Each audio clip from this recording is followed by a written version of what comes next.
Bismillahirrahmanirrahim. Assalamualaikum warahmatullahi wabarakatuh. Sebelumnya saya ingin berterima kasih kepada Ibu dosen pengampu mata kuliah Manajemen Keuangan, Ibu Novia Sendradewi SEMM. Perkenalkan, nama saya Nirwana Rajab dengan NIM C01222084, kelas Manajemen C angkatan 2022. Di sini saya akan memaparkan materi saya yang berjudul Teori Penilaian Investasi. Baiklah, langsung saja kita masuk ke materi pertama. Baiklah, yang pertama adalah itu definisi investasi. Investasi dapat didefinisikan sebagai penempatan dana atau aset dengan harapan untuk mendapatkan pengembalian finansial di masa depan.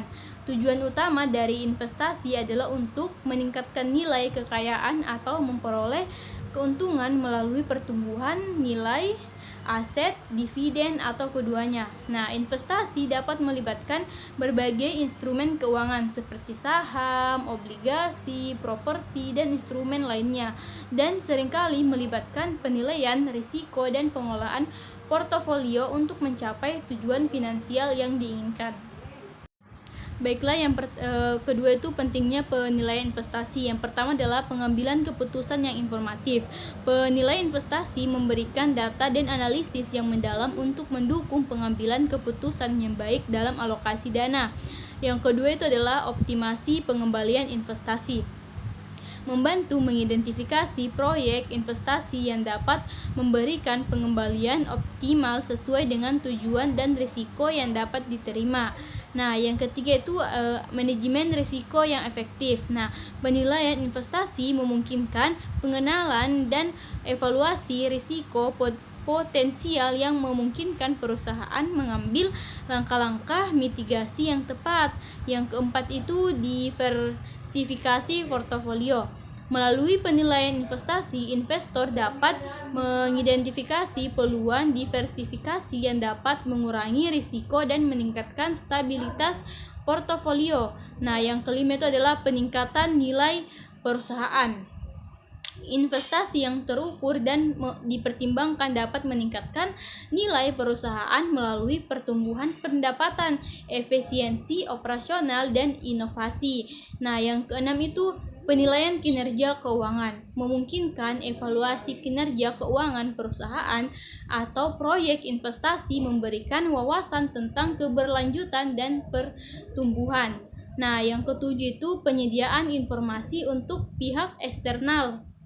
Nah, laporan hasil penilaian investasi dapat menjadi alat komunikasi yang efektif kepada pihak eksternal seperti investor, kreditur, atau pemegang saham. Nah, yang ke-8 itu pengembangan strategi bisnis. Kita dapat memberikan dasar untuk mengembangkan strategi bisnis jangka panjang dengan mempertimbangkan potensi dan risiko investasi, efisiensi penggunaan sumber daya. Nah, juga mencegah pemborosan sumber daya dengan fokus pada proyek investasi yang memiliki peluang keberhasilan tinggi.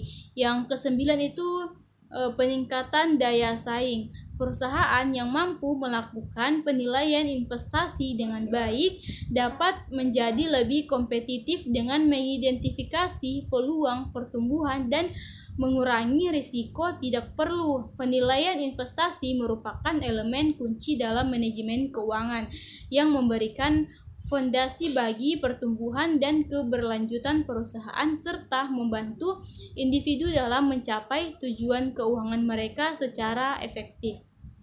Baiklah, yang ketiga tujuan investasi. Yang pertama adalah meningkatkan nilai kekayaan, kedua pengembalian finansial, ketiga mengatasi inflasi, keempat pensiun dan keuangan masa depan, kelima diversifikasi portofolio, keenam menghasilkan pendapatan berkala, ketujuh pengelolaan risiko, kedelapan pembelian aset, kesembilan meningkatkan kualitas hidup, ke-10 mendukung pensiun dini, 11 warisan dan peninggalan, dan terakhir adalah tanggung jawab sosial dan lingkungan. Baiklah, materi terakhir yaitu adalah metode penilaian investasi. Yang pertama itu ada discounted cash flow atau DCF, yaitu menghitung nilai saat ini dari arus kas bersih masa depan dengan memperhitungkan nilai waktu uang, melibatkan tingkat diskonto untuk menilai investasi. Nah, yang kedua itu comparables analysis, yaitu membandingkan investasi dengan proyek serupa atau aset di pasar untuk menentukan nilai relatifnya. Nah, itu dapat digunakan untuk menilai apakah investasi tersebut wajar atau tidak. Nah, yang ketiga itu ada return on investment atau ROI, yaitu mengukur presentasi keuntungan relatif terhadap jumlah investasi awal. Sederhananya ini sederhana dan efektif untuk menilai kinerja investasi. Baiklah, yang keempat adalah payback period, yaitu menentukan waktu yang dibutuhkan untuk mengembalikan investasi awal melalui arus kas bersih.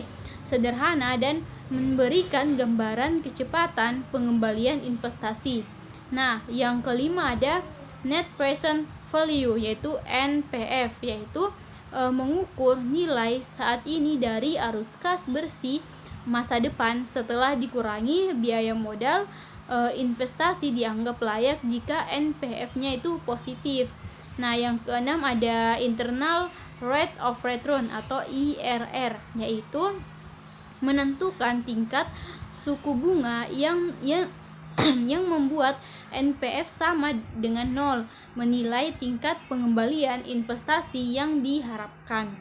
Baiklah, yang ketujuh ada earnings per share atau EPS, yaitu mengukur laba bersih yang dihasilkan oleh setiap saham, berguna untuk mengevaluasi kinerja perusahaan dan daya tarik investasi saham.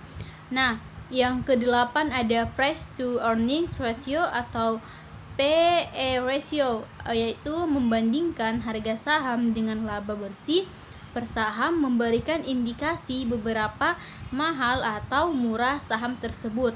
Nah, yang kesembilan itu ada tingkat pengembalian yang diharapkan atau expected rate of return, yaitu menentukan tingkat pengembalian yang diharapkan untuk suatu investasi, digunakan sebagai dasar untuk membandingkan dengan hasil aktual.